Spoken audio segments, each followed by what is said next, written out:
नमस्कार साथियों, जय बद्री विशाल। मैं हूँ आज आप सभी के मध्य आदि बद्री में, जो यहाँ पर कहा जाता है कि इस मंदिर की स्थापना 8वीं से 12वीं शताब्दी के बीच में हुई थी। इस मंदिर के पीछे मैं खड़ा हूँ और सबसे पहले जो बद्री जी का मंदिर है, जो बद्री जी की स्थापना हुई इसी पे हुई थी।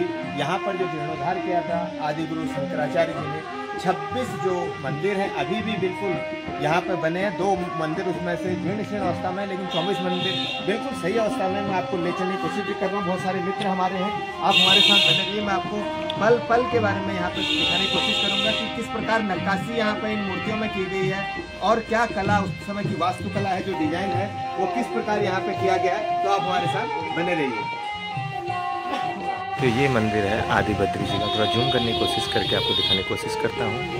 और सर्वप्रथम बद्री विशाल जी यहीं पे विराजे थे कलयुग से पहले। और कहा जाता है कि बद्री विशाल जी के दर्शन से पहले आदि बद्री के दर्शन ही पंच बद्री में प्रथम बद्री हैं, तो इनके दर्शन भी करने जरूरी होते हैं। और दर्शन के उपरांत यहाँ पे आप देखिए लक्ष्मी नारायण मंदिर, सत्यनारायण मंदिर, तो इस मंदिर की परिक्रमा भी करनी जरूरी होती है। और जो खंडित मूर्तियां, जहाँ तक मैं समझता हूँ कि उनको इस प्रकार यहाँ पर समायोजित करके रखा गया है। तो इस परिक्रमा, यह है मुख्य मंदिर आदि बद्री का, आदि बद्री जी का।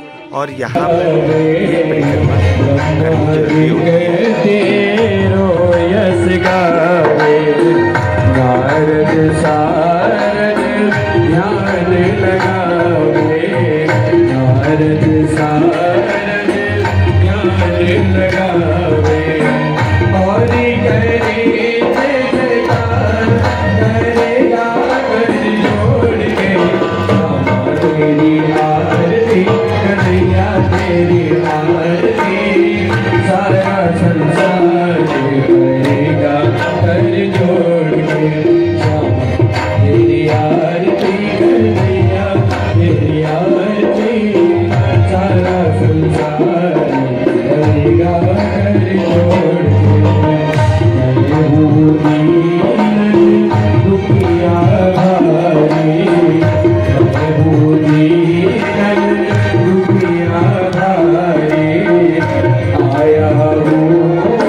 साथियों। नैनीताल से कुछ हमारे मित्र लोग यहाँ पर आदि बद्री के दर्शन करने हेतु आए हैं और पूर्व में भी आदि बद्री के दर्शन कर चुके हैं। उनके प्रति जो आस्था है, जो प्रेम है, वो इनको दोबारा तिबारा यहाँ पे पुनः खींच के लाता है। तो इसी क्रम में हमारे साथ जुड़े हैं हमारी भारतीय सेना से सेवानिवृत्त इंडियन नेवी से श्रीमान चंद्रशेखर रिखाड़ी जी, जो कि वर्तमान में बैंक ऑफ बड़ौदा में कार्यरत हैं। तो उनसे जानने की कोशिश करेंगे। रिखाड़ी जी, सर्वप्रथम आपका स्वागत करते हैं, अभिनंदन करते हैं। और उनके बगल में हमारे साथ खड़े हैं विपिन पडेलिया जी, श्रीमान पडेलिया जी, जो कि हल्द्वानी से हैं और दुग्ध संघ में इस समय कार्यरत हैं कालाडूंगी में। और विशाल जोशी जी, जो कि बद्री विशाल के परम भक्त हैं, उनका नाम भी इसी नाम पर रखा गया विशाल, और बद्रीनाथ में अपनी एक अच्छी दुकान यहाँ पे चलाते हैं। सभी का आपका स्वागत करते हैं, अभिनंदन करते हैं। तो हम ले चलते हैं आपको रिखाड़ी जी के पास। आदि बद्री के बारे में हमारे भक्तों के लिए, हमारे श्रद्धालुओं के लिए, हमारे जो दर्शक हैं उनके लिए 2 शब्द आप कहेंगे रिखाड़ी जी। श्री बद्री विशाल जी का बुलावा आया है, तो हम अपनी यात्रा की शुरुआत कर रहे हैं बद्री विशाल जी के दर्शन करने के लिए। शुरुआत हमारी आदि बद्री से होती है। कहा जाता है कि कलयुग से पहले भगवान विष्णु जी का निवास स्थान आदि बद्री था। तो सर्वप्रथम हम आदि बद्री के दर्शन से ही अपनी यात्रा का शुभारंभ करते हैं और भगवान से प्रार्थना करते हैं कि हमारी यात्रा को सफल और सुखद बनाए और हमें अपने दर्शनों से अभिभूत करें। बहुत बहुत धन्यवाद सर, हमारे साथ जुड़े। पटेलिया जी का, पटेलिया जी दो शब्द आपके मुखार बिंदु से। धन्यवाद जोशी जी। पुनः इस बार भी आदि बद्री की दर्शन के साथ यात्रा का शुभारंभ और बद्रीनाथ जी के दर्शन करने का सौभाग्य आगे मिलेगा। हर वर्षों की भांति इस वर्ष भी हमें पुनः यहाँ पर देखने का और दर्शन करने का सौभाग्य प्राप्त हुआ। बहुत बहुत धन्यवाद सर, आदि बद्री आप हमारे साथ जुड़े। तो इसी क्रम में विशाल जोशी जी, आप बद्रीनाथ में दुकान चलाते हैं और ये आपका रास्ता भी है पैतृक गांव जाने का, तो आदि बद्री के बारे में हमारे दर्शकों के लिए क्या कहना चाहेंगे? नमस्कार मेरा सभी युवा साथियों का, क्षेत्रवासियों का।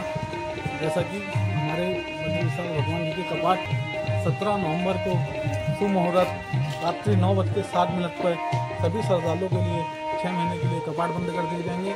इसी दौरान जो हम अभी बद्रीनाथ की यात्रा कर रहे हैं, आज शाम को हमारा बद्रीनाथ में रात्रि विश्राम होगा। कभी भी आप बद्रीनाथ आइए, आपको वहाँ पर हमारा होम स्टे और हमारी दुकानें मंदिर के आसपास में जय बद्री विशाल के नाम से आपको एक बार सेवा का मौका दीजिए। और प्लीज़ हमारे जोशी जी के चैनल को लाइक और सब्सक्राइब प्लीज़ करें। और आप कभी बद्रीनाथ में आएँ, आपको होम स्टे की सुविधा उपलब्ध कराई जाएगी। बहुत बहुत धन्यवाद विशाल जी आपका, आप हमारे साथ बने रहे। आप लोगों का सहयोग अतुलनीय है। इन्हीं के साथ आप सभी दर्शक मित्रों का हार्दिक स्वागत और अभिनंदन। जय बद्री विशाल।